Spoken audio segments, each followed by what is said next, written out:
নমস্কার বন্ধুরা, সম্পাস লাইফস্টাইলে আপনাদের সবাইকে স্বাগত। চলে এসেছি আরও একটি নতুন রেসিপি নিয়ে। আমার আজকের রেসিপি রথযাত্রা স্পেশাল পুরীর বিখ্যাত খাজা। তো এই খাজা বাড়িতে কিভাবে বানাই চলুন তাহলে ভিডিওটি শেষ পর্যন্ত দেখতে থাকুন। প্রথমে একটি পাত্রে নিয়ে নেব 200 গ্রাম ময়দা। এর মধ্যে দিয়ে দেব সামান্য লবণ। এরপর লবণটা ময়দার সাথে মিশিয়ে নেওয়ার পর এর মধ্যে দিয়ে দেব 4 চামচ ঘি।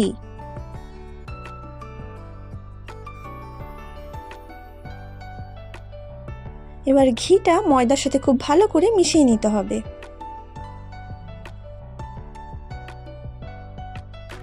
ময়দা মাখা হয়ে গেছে। মুঠো করলে মুঠো হয়ে যাচ্ছে, মানে বুঝবেন ময়দাটা ভালো করেই মাখানো হয়ে গেছে। এবার অল্প অল্প জল দিয়ে ময়দাটিকে মাখিয়ে নেব।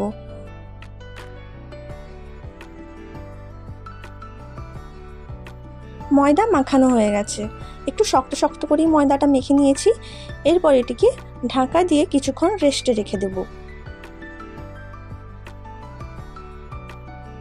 অন্য একটি পাত্রে নিয়েছি 2 চামচ ঘি আর এর মধ্যে দিয়ে দিচ্ছি 2 চামচ ময়দা। এবার এই ঘিয়ের সাথে ময়দাটা ভালো করে মিশিয়ে নেব।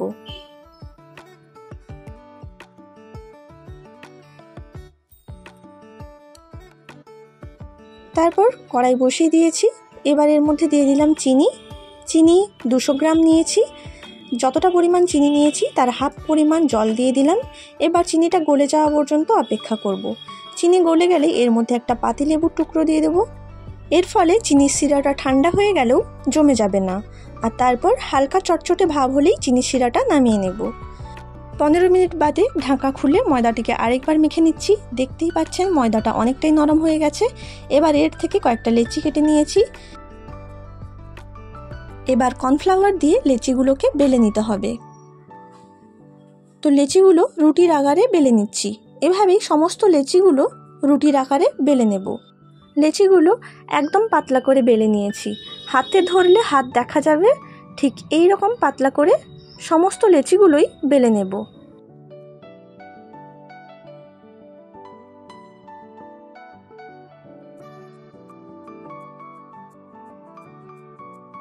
প্রথমে একটি রুটি নিয়েছি, এর উপর ময়দা আর ঘিয়ের মিশ্রণটা ব্রাশ করে নিয়ে ওপর থেকে একটু কর্নফ্লাওয়ার ছড়িয়ে দিয়ে আরও একটি রুটি বসিয়ে দিলাম। তার উপরেও ঠিক একইভাবে ময়দা আর ঘিয়ের মিশ্রণটা ব্রাশ করে নিয়ে ওপর থেকে একটু কর্নফ্লাওয়ার ছড়িয়ে আরও একটি রুটি বসিয়ে দেব। এভাবেই সবগুলো বসিয়ে নেওয়ার পর চেপে চেপে একটা রোল বানিয়ে নিতে হবে। রোল বানিয়ে নিয়েছি। এবার এটিকে ছুরি দিয়ে কেটে নেব।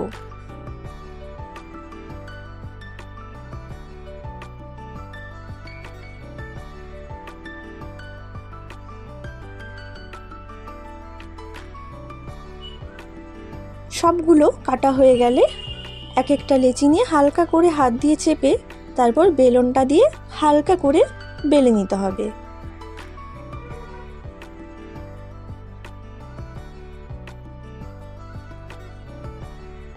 তারপর কড়াইয়ে তেলের মধ্যে এগুলো ছেড়ে দেব।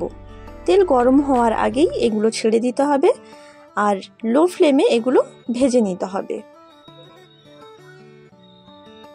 একদম লাল লাল করে ভেজে নিয়েছি। এবার এগুলো ছেঁকে নেব। তারপর গরম চিনির শিরার মধ্যে এগুলো ডুবিয়ে দিতে হবে।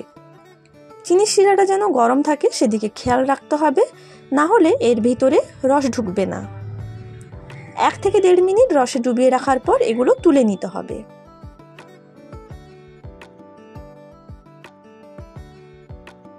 ঠিক একইভাবে বাকিগুলোও লো ফ্লেমে ভেজে নিতে হবে।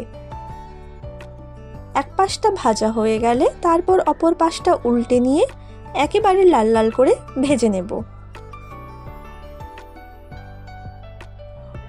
লাল লাল করে ভেজে নিয়েছি। এবার এগুলো ছেঁকে নিয়ে গরম চিনির শিরার মধ্যে দিয়ে দিলাম। 1 থেকে 1.5 মিনিট চিনির শিরার মধ্যে রাখার পর এগুলো তুলে নিচ্ছি। আপনারাও বাড়িতে ঠিক এইভাবে বানিয়ে নেবেন, একদম দোকানের মতোই খেতে লাগবে। তো আজকের এই ভিডিওটি কেমন লাগলো কমেন্ট করে অবশ্যই জানাবেন। ভিডিওটি ভালো লাগলে লাইক, শেয়ার এবং সাবস্ক্রাইব করবেন।